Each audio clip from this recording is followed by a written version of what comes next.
বলুন তো, দেখতে লোভনীয় মনে হচ্ছে না? হ্যাঁ, দেখতে যেরকম লোভনীয়, খেতেও সেই রকম অসাধারণ টেস্ট। মাত্র কয়েকটি উপকরণে আমি এই মালাই পুডিংটা ঘরে খুব ঝটপট তৈরি করে নিয়েছি। তো চলুন তারই প্রস্তুত প্রণালীটা দেখা যাক। হ্যালো এভরিওয়ান, আসসালামু আলাইকুম, welcome back to my channel Sadia's lifestyle.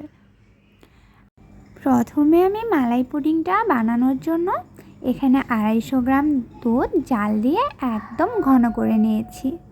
আর এই দুধগুলো সমস্ত আমি একটা ব্লেন্ডার জারে দিয়ে দিলাম।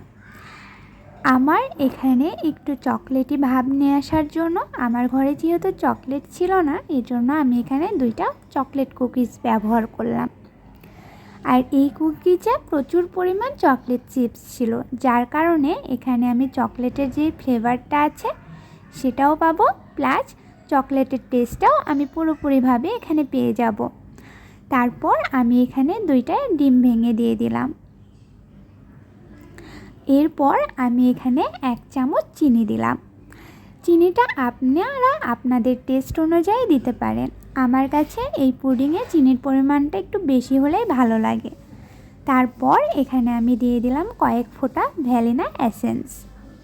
এরপর এই সবগুলো উপকরণ একসাথে একটা ব্লেন্ডারে ব্লেন্ড করে নেব।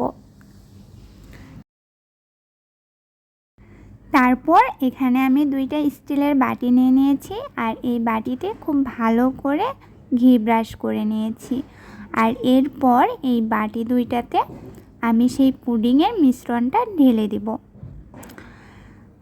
আর এখানে আমি চুলাতে একটা স্ট্রেনার বসিয়ে দিয়েছি, আর এই স্ট্রেনারে পর্যাপ্ত পরিমাণ পানি দিয়েছি। পানিটা খেয়াল রাখতে হবে যেন বলক উঠলে উপরে উঠে না আসে, সেই অনুযায়ী পানিটা দিতে হবে। তারপর স্ট্রেনারের ওপর এইরকম একটা চাকনা দিয়ে দিলাম, এটা স্ট্রেনারের সাথেই থাকে। আর এরপর দিয়ে দিলাম এই 2 বাটি। এরপর ঢাকনা দিয়ে 10 থেকে 15 মিনিট ওয়েট করব। এর মধ্যে আমার পুডিংটা রেডি হয়ে যাবে। আর এই যে আমার পুডিংটা একদম রেডি। আর আমি এখানে মালাইয়ের জন্য একটা পাত্রে দুধ বসিয়ে দিয়েছি, আর এই দুধটা খুব ভালোভাবে ঘন করে নেব। কিছুই না, জাস্ট এই দুধের মধ্যে কিছুটা গুঁড়া দুধ দিয়েছি, আর দিয়েছি সামান্য পরিমাণ চিনি, কারণ পুডিংয়ে চিনি দেওয়াই আছে, তাই এখানে চিনিটা একটু ভেবেচিন্তেই দিতে হবে। আর এই যে আমার দুধটা একদম ঘন হয়ে গেছে, আর আশেপাশে যে দুধের সরগুলো দেখছেন, আমি এই সব সরগুলোই উঠিয়ে দুধের সাথে দিয়ে দেব।